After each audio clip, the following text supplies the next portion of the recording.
Christians sometimes wonder, why should we learn about Islam?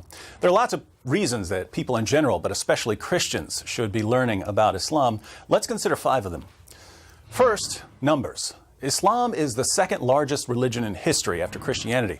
There are about 1.6 billion Muslims in the world. That's over a fifth of the world's population. There are currently more than 1,200 mosques in the United States and more than 6,000 in Europe. And according to many sources, Islam is the fastest growing religion in the world. So Islam is big, and it's getting bigger. When that many people believe something, it's a good idea to learn what they believe. Second, Christians can't communicate the gospel clearly to Muslims without understanding what Muslims believe, because the Quran distorts the meaning of Christian claims. For instance, Christians claim that Jesus is the Son of God. But when we say Jesus is the Son of God, Muslims think we're claiming that God had sex with a woman and produced Jesus as an offspring. They believe this because the Quran says, "How can Allah have a son when he has no wife?" Surah 6, verse 101. Now, when Christians call Jesus the Son of God, we're not talking about God having sex and producing an offspring. No Christian has ever meant that. But that's what Muslims think we mean, because the Quran says that's what it means to call someone the Son of God. There's a similar problem when it comes to the doctrine of the Trinity. According to the Quran, Surah 5, verse 116, Christians believe in a Trinity made up of God, Jesus, and Mary. Here again, no Christian has ever believed this, but there are Muslims who think we believe in a Trinity made up of God, Jesus, and Mary because of how the Quran distorts Christian doctrines. So if we don't know what Muslims believe, we won't understand how they're misinterpreting what we say when we preach the gospel. Third, Muslims are trained to challenge the core doctrines of Christianity. Jesus taught his followers lots of things, but when they preached the gospel in the book of Acts, they preached that Jesus is the divine Son of God who died on the cross for sins and rose from the dead. Deity, death, and resurrection. These are the 3 core teachings of the Christian gospel. Islam denies all 3 of them, and so Muslims are taught to challenge Christians on these issues. Muslims are taught to attack Christianity where it matters most.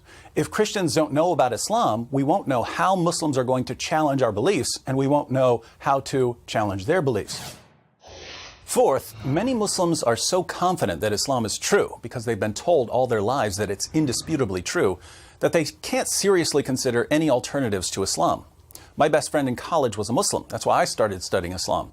We talked about Christianity for a couple of years, but he was so confident that Islam was true, he really wasn't taking Christianity seriously. It was only after we began looking at some of the problems with Muhammad and the Quran that he realized, maybe what I've been told about Islam all my life isn't true. Maybe I need to think through this more carefully. He's a Christian now. He's one of the speakers for Ravi Zacharias International Ministries. So giving Muslims some facts about Muhammad and the Quran is crucial, and we can't give them these facts unless we know what the facts are. Fifth, Islam thrives in an atmosphere of ignorance. I've met lots of converts to Islam over the years, but I've never met a single person who converted to Islam after carefully studying Islam.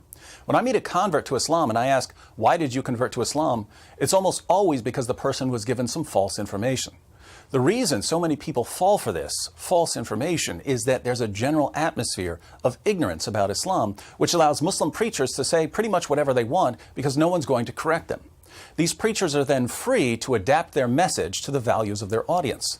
In the West, we believe in women's rights. So the Muslim preacher says, "You believe in women's rights? Muhammad was a champion of women's rights. He was probably the greatest defender of women who ever lived." People in the West usually have a high respect for science. So the Muslim preacher says, "The Quran is filled with scientific claims that could only be verified centuries after Muhammad's death. Science proves that Islam is the truth." In an area where no one knows much about Islam, many people believe what they hear from these Muslim preachers and they convert to Islam. The only way this is going to stop is if we get to a point where we know enough about Islam to refute false claims. When a Muslim preacher says Muhammad was a champion of women's rights, hands need to go up to question him about Quran verses that refute him. So Islam is already a massive religion and it's growing rapidly. Muslims often don't understand the gospel because they're misinterpreting our claims based on the Quran's distortion of our claims. Muslims have been taught to criticize core Christian doctrines. Many Muslims can't take the gospel seriously until their own beliefs have been challenged, and people are converting to Islam based on false information. All of these are reasons for Christians to learn about Islam.